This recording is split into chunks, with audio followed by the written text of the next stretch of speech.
स्वागत है आप सभी लोगों का मेरे YouTube चैनल का नाम है पैशन ऑफ क्रिकेट और मैं हूं आपका दोस्त रोहित रंगूला। दोस्तों आज बात करने वाले हैं इंडिया वर्सेस साउथ अफ्रीका के बीच खेले गए दूसरे T20 मैच के बारे में। मैच का पूरा विश्लेषण मैं अपने YouTube चैनल पर करने वाला हूं। सबसे पहले छोटा सा काम, चैनल पर आप लोग नए चैनल सब्सक्राइब कीजिए, बेल आइकन को दबाइए जिससे कोई वीडियो सबसे पहले आप लोगों तक पहुंचे। वीडियो को लाइक शेयर और कमेंट कीजिए। कमेंट करने के लिए कमेंट सेक्शन या सोशल मीडिया साइट पर भी जा सकते हैं जिसके लिंक आपको वीडियो पर चलते हुए दिखाई देंगे। सीधे वीडियो पर आते हैं दोस्तों। सबसे पहले एक बात, आज पिच रिपोर्ट्स में आकाश चोपड़ा थे और उन्होंने जो पिच रिपोर्ट की थी वो मैं आप लोगों को बता दूं कि ये पिच थोड़ी सी तेज गेंदबाजी के लिए माकूल है, गेंदबाजों के अनुरूप लगती है। और जो शुरुआती में इन जो टीम पहले गेंदबाजी करेगी टॉस जीत के, उसको काफ़ी हद तक फायदा होने वाला। और ऐसा है कि ड्यू फैक्टर न होने की वजह से और सेकेंड इनिंग में भी पिच थोड़ी सी गेंदबाजी के असरदार रहेगी, इसलिए दोनों ही टीमों की तरफ से गेंदबाजी पक्ष ज़्यादा मजबूत रहेगा। बेसिकली ये कहा जा सकता है कि ये पिच गेंदबाजी स्पोर्टिंग पिच है। जो स्कोर लेवल होगा, जो स्कोर मिनिमम स्कोर इस पिच पर जो बनाएगा आज के मैच में तकरीबन 130 नियर 140 130-40 रन का गेंदबाजी से माकूल पिच, ये आकाश चोपड़ा का स्टेटमेंट था। और जो स्कोर बोर्ड आपने देखा होगा, इंडिया ने 3 विकेट 236 रन, साउथ अफ्रीका तकरीबन 221 रन 3 विकेट। यार जब नहीं आता है काम तो क्यों करते हैं। और आपने रिपोर्ट उनके लिए किया जो आजकल फैंटेसी लीग खेलते हैं। ठीक अवार्ड है कि लगभग लाखों लोगों ने आपके सजेशन के हिसाब से टीम सेलेक्ट की होगी और उनके जो मनी बैक भी नहीं हुई होगी। जो एक प्राइज मनी सेट की जाती है फैंटेसी लीग में कि इतनी एंट्री फीस है, वो भी उन्हें वापस नहीं मिला हुआ। तो कम से कम आप फैंटेसी लीग के अगर इतने बड़े ज्ञाता हो तो अभी तक आपने कितनी बार फर्स्ट प्राइज जीता होगा, है कि नहीं। थोड़ा दिमाग से काम लो यार, ऐसी उलझन मत कहो कुछ भी। अगर कहने से ही क्रिकेट पता चल जाती तो खेलने की जरूरत नहीं थी, किसी को उतार दिया जाता। बहरहाल दूसरी बात करते हैं जो कि आपने मेरे थंबनेल देख के समझा होगा कि डिकॉक की स्लो बल्लेबाजी ने साउथ अफ्रीका को इस मैच में हराया। और दीपक चहर की जो 17 ओवर जो दीपक चहर ने डाला उसने इंडियन टीम को इस गेम में वापस किया। पूरी चर्चा करते हैं जिस तरीके से गेंदबाजी रही साउथ अफ्रीका की और ओपनिंग में KL राहुल और रोहित शर्मा ने जो करी वो काफ़ी शानदार रही। और एक खास चीज़ जो आज के मैच में देखने को मिली, या तो गेंदबाजी को ज़्यादा कोशिश की साउथ अफ्रीका ने। अमूमन जो गेंदबाजी थी या तो फुल टॉस या ओवर पिच, उसका भरपूर फायदा सूर्य कुमार यादव, KL राहुल और विराट कोहली ने उठाया। जिस तरीके के सूर्य कुमार की बल्लेबाजी को देखेंगे, जिस तरीके से उन्होंने स्ट्रोक्स मैदान के चारों तरफ लगाए हैं, और वो कहीं ना कहीं ये दर्शाता है कि मतलब अधिकतर गेंदें नी रोल और नी रोल से ऊपर फुल टॉस बेसिस पे थी, जो कि सूर्य कुमार को काफ़ी ज़्यादा हेल्प कर रही थी। उनकी स्कोर को बढ़ाने में कोई दिक्कत नहीं हो रही थी। और ये इस तरीके चावर रबाड़ा जैसे गेंदबाजी जिस तरीके से गेंदबाजी कर रहे थे इस पूरे मैच के दौरान, वो कहीं ना कहीं ऐसा लग रहा था कि नौसिखी गेंदबाजी करे। और ये बड़ा एक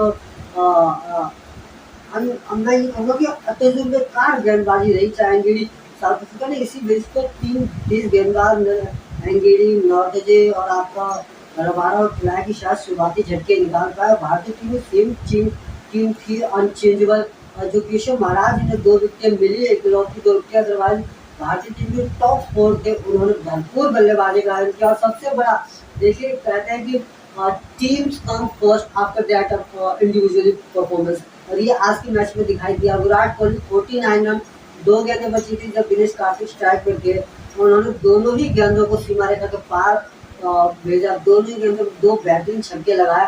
और एंड में जब रिएक्शन देकर दोनों ही खिलाड़ियों का देर आवाज चेक है, और ऐसा दिख रहा था कि यार दैट्स इट, कोई बात नहीं, टीम को स्कोर 12 रन अर्जित हुआ, वो काफ़ी बड़ा है। वो आगे चल के हमें इस मैच में फायदा करेगा। 1 रन मायने नहीं रखता, और 50 जो विराट कोहली के रन से रहेगी वो मायने नहीं रखती। ये टीम स्पिरिट है और टीम कम्स फर्स्ट। ये जो एक चीज़ होती है कि पहले टीम बाद में हमारा अपना व्यक्तिगत परफॉर्मेंस, उसका मुजाहरा आज देखने को मिला। सभी बल्लेबाज स्पेशली सूर्य कुमार और आपका विराट की जो बल्लेबाजी थी, जो उस फेस में जिस तरीके से उन्होंने लास्ट के 5 ओवरों में तकरीबन 85 रन के हिसाब से 85 रन जोड़े थे, ये कहीं ना कहीं उस आतिशी पारी को दिखाता है कि सूर्य कुमार और विराट कोहली दोनों। लेकिन जब तक जो बेस और KL राहुल और रोहित शर्मा ने रखा उसको भी भुलाया नहीं जा सकता। जिस शानदार तरीके से दोनों ही खिलाड़ी लोग साउथ अफ्रीकन गेंदबाजी आज के मैच में ये कहूँगा कि जिस तरीके से T20 का स्कोर 236 रन इंडिया ने सेट किया, और इतनी अच्छी गेंदबाजी के खिलाफ Rabada, एंगेडी, north Keshav Maharaj, when kernel की जो गेंदबाज है, ये विश्व स्तरीय ख्याति प्राप्त गेंदबाज है और ये टॉप 10 की श्रेणी में आती है। और उसके बावजूद जब जिस तरीके से मैं बल्लेबाजी वाकई में अच्छी हुई है, लेकिन सबसे पहले खराब गेंदबाजी हुई है और उसका फायदा जब बल्लेबाजों ने उठाना शुरू किया तो उसके बाद से उनका कॉन्फिडेंस लेवल बढ़ा है और उसके बाद से अच्छी गेंदों पर भी उन्होंने काफ़ी अच्छे स्ट्रोक लगाए।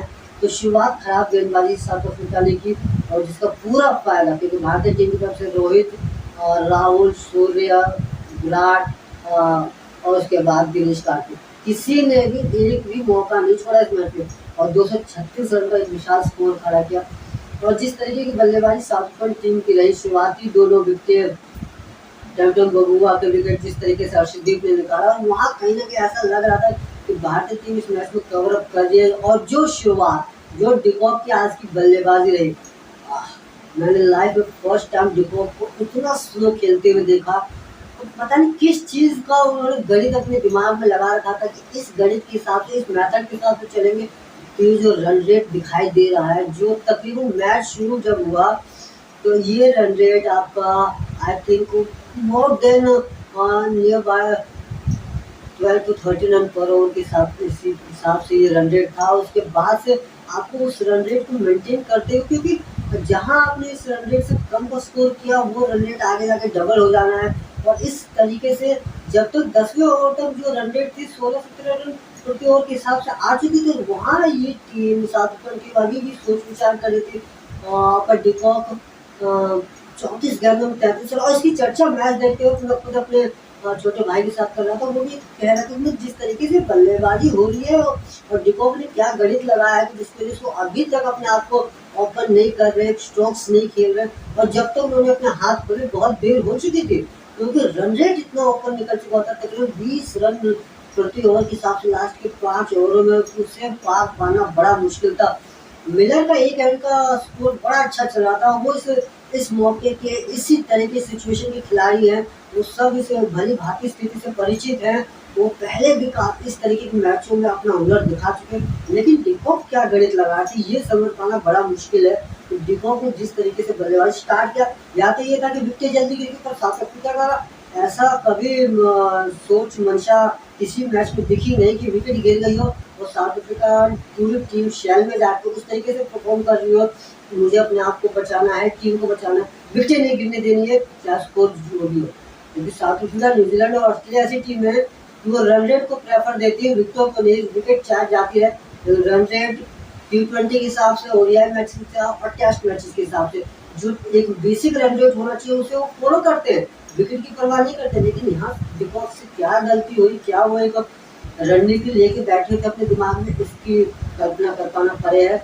और जब तक उन्होंने गियर चेंज की है, जब तक बहुत देर हो चुकी थी। दीपक चहर का 17 ओवर जहाँ से मैच बिल्कुल उस जब तक की स्थिति ये थी कि इंडियन टीम और south African team both can win, दोनों ही जीत सकते थे, क्योंकि बल्लेबाजी देखी जाए डिकॉक और मिलर एक एंड से लगे होते और इनकी बल्लेबाजी पर हम शक नहीं कर सकते। एक बड़ा ओवर तकरीबन 25 से 30 रन का एक ओवर और दूसरे ओवर में 15 से 20 रन, वही मैच बन जाता। लेकिन वो दीपक चहर का जो ओवर तकरीबन 4 से 5 रन दिए थे और लास्ट गेंद पे चौका शॉट आया था, और उस 7 या 8 रन पूरे ओवर में जहाँ 20 से 22 रन चाहिए थे, वो मैच वही इंडियन टीम की तरफ शिफ्ट हो गया, दोबारा इंडियन टीम की तरफ शिफ्ट हो गया और साउथ अफ्रीकन टीम वहाँ पूरी तरीके से मैच हार चुकी थी। एक खास बात और ध्यान देना चाहूँगा, आज के मैच में जिस तरीके से अक्षर पटेल का लास्ट ओवर और लास्ट तक रोका गया, और स्पेशली जो वरिष्ठ क्रिकेट जानकार थे, फॉर्मर प्लेयर थे, कमेंटेटर थे, वो यही कहते हैं कि जब तक ये दोनों बल्लेबाज मिलर और डिकॉक क्रीज पर टिके रहेंगे, और अक्षर पटेल का बॉलिंग करना, अपना चौथा ओवर करना मुमकिन नहीं लग रहा। हो सकता है इनकी जगह किसी और से गेंदबाजी करा दी जाए या रन रेट इतना हाई हो जाए कि फिर लास्ट ओवर दूसरा ओवर अक्षर पटेल को दिया। यार आप जो अक्षर पटेल पिछले 6 महीने से हर एक श्रृंखला में अपने आप को best of the world spin bowling attack साबित कर रहा है, बेस्ट स्पिनर साबित कर रहा है अपने आप को। एशिया कप हो गया, वेस्ट इंडीज दौरा हो गया, जिम्बाब्वे दौरा हो गया, ऑस्ट्रेलिया जो अभी सीरीज खत्म हुई उसके खिलाफ उसने जिस तरीके से गेंदबाजी की, आप उस खिलाड़ी की अगर एबिलिटी में शक कर रहे हो तो आप क्या मैसेज उसे दे रहे हो। उससे आप डेथ ओवर में बॉलिंग कराते हो, पावर प्ले में बॉलिंग करा रहे हो, ओपन करा रहे हो बॉल से, तब आपके दिमाग में चीजें नहीं आती। और सडनली जब एक मैच फंसता है या कोई अच्छा प्लेयर, मैं कहूँगा कोई कोई प्लेयर अच्छा प्लेयर, कोई प्लेयर अगर 30-40 रन बना लेते हैं तो वहाँ आप लेफ्टी स्पिनर को इग्नोर करने लग जाती है अक्सर परसेंट के लिए। मैंने काफी लेफ्टी स्पिनर को देखा, अगर लेफ्टी स्पिनर है और सामने को इस तरीके का बल्लेबाज है तो उन्हें ज्यादातर अवॉइड करने की कोशिश करते हैं। यार फिर तो आप उनकी काबिलियत पर विश्वास नहीं कर रहे हो ना। एक जो जजमेंट है आप अपनी तरफ से दे रहे हो, कम से कम उसे मौका दे दो उस खिलाड़ी को कि वो अपना प्रूव करने की क्या जरूरत है, उसने पास में प्रूव कर रखा है यार। वो खिलाड़ी जानता है कि किस तरीके से गेंद में, और लास्ट ओवर में जो 2 छक्के लगे वो किसी भी गेंदबाज, 2 से 3 छक्के लगे ना, वो किसी भी गेंदबाज को मतलब अक्षर की जगह अश्विन होते हैं, और चाहे तेज गेंदबाज में दीपक है, अर्शदीप, कोई भी तेज गेंदबाज उसके ऊपर ये 6 लग सकते थे, उसमें कोई अतिशयोक्ति नहीं है। ये खेल है और खेल किसी भी करवट, किसी भी समय, किसी की तरफ भी झुक सकता है, इसमें कोई बड़ी बात नहीं है। आप किस तरीके से खेलते हो इस पे ध्यान देना चाहिए, ना कि आप क्या प्रिडिक्ट कर सकते हो। अगर आज की प्रिडिक्शन के हिसाब से जाए तो आकाश चोपड़ा जी की प्रिडिक्शन के हिसाब से तो तकरीबन दोनों ही टीमों का जो स्कोर था उससे 100-125 रन कम मिलने चाहिए थे। ऐसा तो नहीं हुआ ना, क्योंकि इतने मारे खिलाड़ी काफी टाइम बाद पीछे कोर्स कर चुके होंगे। तो प्रिडिक्शन का दौर नहीं है, क्रिकेट खेला जाता, प्रिडिक्ट नहीं किया जाता।